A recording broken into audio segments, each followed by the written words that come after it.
अस्सलाम वालेकुम एवरीवन। इस लेक्चर में हम करेंगे ग्रामर, और ग्रामर में सबसे पहले हमारे पास है position of adverbs. Position of adverbs से मुराद है कि हमने एडवर्ब्स को इन सेंटेंसेस में ऐसी जगह पर प्लेस करना है जहाँ पर वो फिट बैठते हैं, जहाँ पर आपका सेंटेंस की सेंस बने। सबसे पहला सेंटेंस हमारे पास है शी कम्स हियर, और इसके आगे हमें उन्होंने ऑप्शन में दिया हुआ है ऑफन, तो हम इसको कर सकते हैं शी ऑफन कम्स हियर,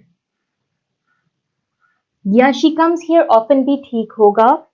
तो यहाँ पर आप अपनी एडवर्ब ऐड कर लें। उसके बाद है number 2, he goes to Lahore, और ऑप्शन में हमें दिया हुआ है समटाइम्स, तो इसमें भी हम यहाँ पर ऐड कर सकते हैं sometimes, he sometimes goes to Lahore, या he goes to Lahore sometimes. End पे भी आ सकता है और इस पोजीशन पे भी आ सकता है। आगे है number 3, the teacher was late, और आगे इसमें लिखे हार्डली एवर, तो इसको हम कर लेंगे the teacher was hardly ever late.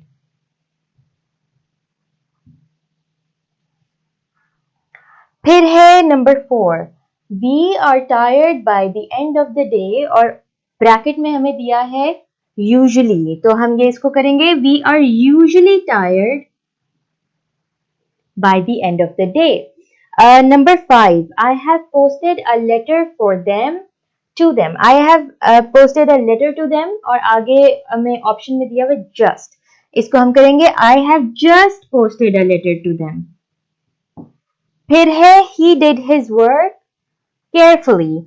अच्छा, he did his work carefully, carefully को आप एंड पे याद कर दें, यानी उसने अपना काम एहतियात से किया। अच्छा, इसको एक दफा ट्रांसलेट भी कर देते हैं। शी ऑफन कम्स हियर, वो अक्सर यहाँ आती है। He sometimes goes to Lahore, वो कभी कभी लाहौर जाता है। The teacher was hardly ever late, hardly ever का मतलब होता है बहुत कम होना, बहुत कम किसी चीज के चांसेस होना। तो जो टीचर थी वो बहुत कम लेट होती थी, बहुत कम ताखीर से आती थी। Number 4, we are usually tired by the end of the day, हम अक्सर, यूजुअली का मतलब होता है अमूमन, जो उर्दू का एग्जैक्ट वर्ड होता है वो है अमूमन, हम अमूमन दिन के आखिर तक थके होते हैं या थक जाते हैं। फिर है I have just posted a letter to them, मैंने बस अभी, जस्ट का मतलब है अभी अभी मैंने एक खत उनको भेजा है, पोस्ट किया है। He did his work carefully, उसने एहतियात से अपना काम किया।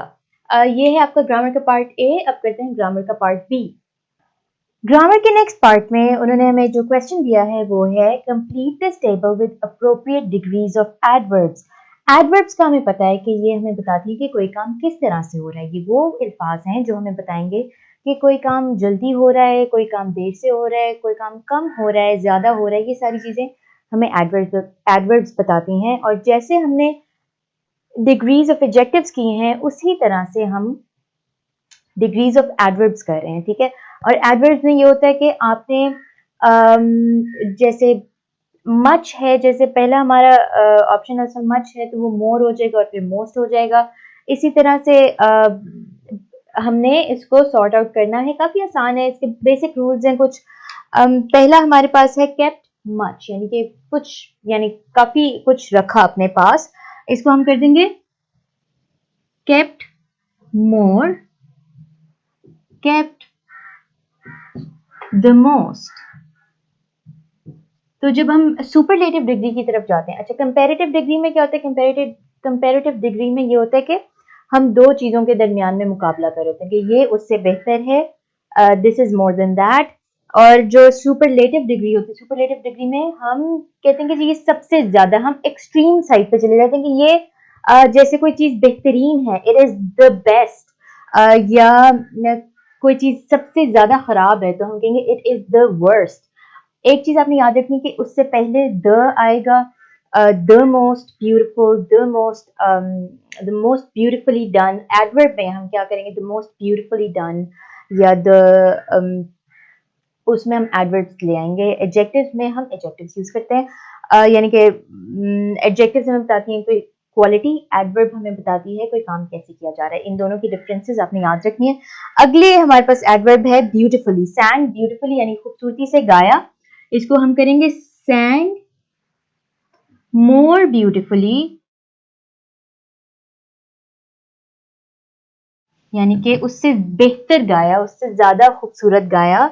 और अगर हम इसको सुपरलेटिव में ले जाएंगे तो हम इसको कर देंगे sang most beautifully.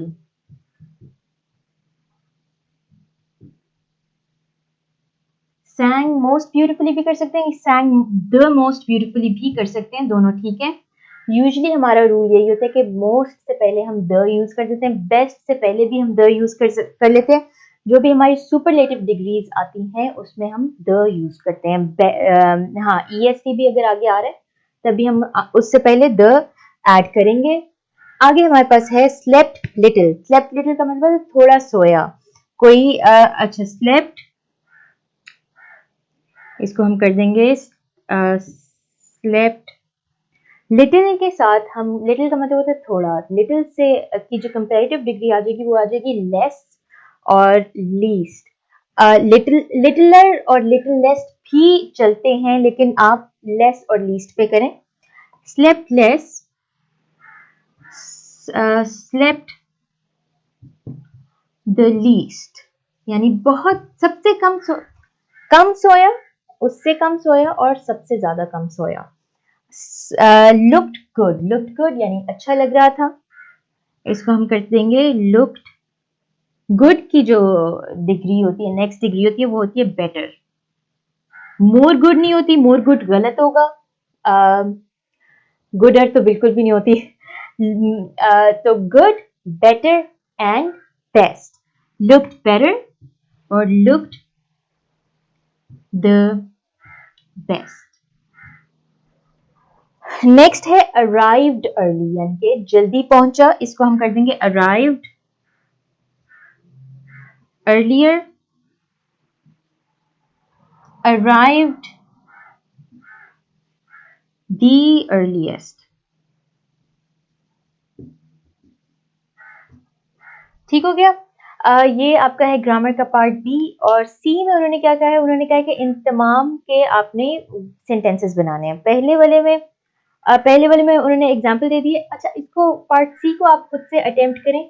यूजली इस तरह के क्वेश्चंस आपके पेपर में नहीं आते, उसमें आपको फ्रेजेस नहीं देते, इस तरह की फ्रेजेस तो नहीं देते, लेकिन फिर भी आप इसको प्रैक्टिस एक दफा करें अपनी बेहतरी के लिए। अब हम इसका नेक्स्ट पार्ट करते हैं।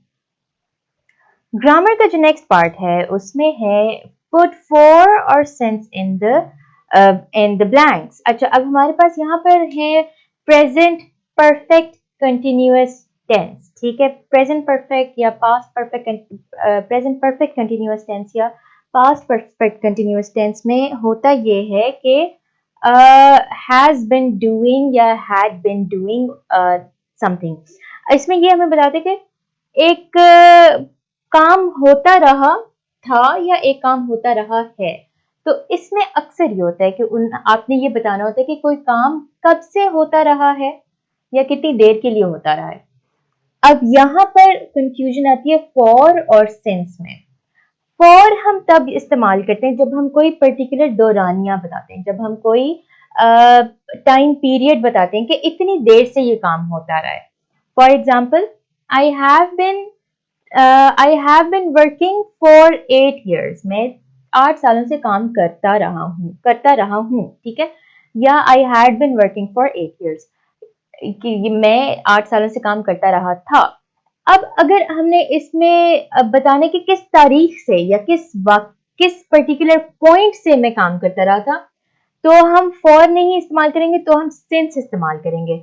I have been working since 2014, कि मैं 2014 से काम करता रहा हूँ। तो सिंस और फॉर का ये डिफरेंस है। फॉर हम इस्तेमाल करेंगे जब कोई पर्टिकुलर दौरानिया होगा, कोई टाइम पीरियड होगा, और सिंस हम इस्तेमाल करेंगे जब कोई पर्टिकुलर मौका होगा, तारीख होगी, दिन होगा, महीना होगा, तब हम उसको इस्तेमाल करेंगे। अगर इसमें आपको फर्दर हेल्प चाहिए, अगर आपको इसमें मुश्किल लग रहा है, तो ग्रामर वाले सेक्शन में ये टेंसेस में आ जाएगा आपका प्रेजेंट परफेक्ट कंटिन्यूअस टेंस और present past perfect continuous tense में, वो भी आप कंसल्ट कर सकते हैं।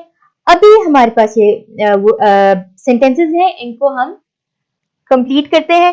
I have been studying blank 3 hours। 3 hours एक ड्यूरेशन है, टाइम ड्यूरेशन है, तो हम इसको कर देंगे I have been studying for 3 hours।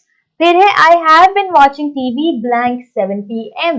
कि मैं 7 बजे से टीवी देखता रहा हूँ, इसको हम कर देंगे सिंस, क्योंकि हमारे पास एक पर्टिकुलर टाइम है, एक मखसूस वक्त है जब से वो काम टीवी देख रहा है। तारा hasn't been feeling well blank 2 weeks, यानी 2 हफ्ते से तारा ठीक नहीं है, बीमार है, तो हम इसको कर देंगे for 2 weeks, एक दौरानिया है। फिर है तारा hasn't been visiting us blank March, तारा हमसे मार्च से नहीं मिल रही है, तो हम इसको कर देंगे since, क्योंकि मार्च भी एक मखसूस वक्त है जो आपको बताया जा रहा है। फिर he has been playing football blank a long time, यानी वो एक बड़े लंबे अरसे से फुटबॉल खेलता रहा है, तो हम इसको कर देंगे for a long time। आगे है, अच्छा ये थोड़ा सा आपके लिए कंफ्यूजिंग हो सकता है, he has been living in Bangkok blank he left school, कि जब से वो उसने स्कूल छोड़ा है वो बैंकॉक में रह रहा है।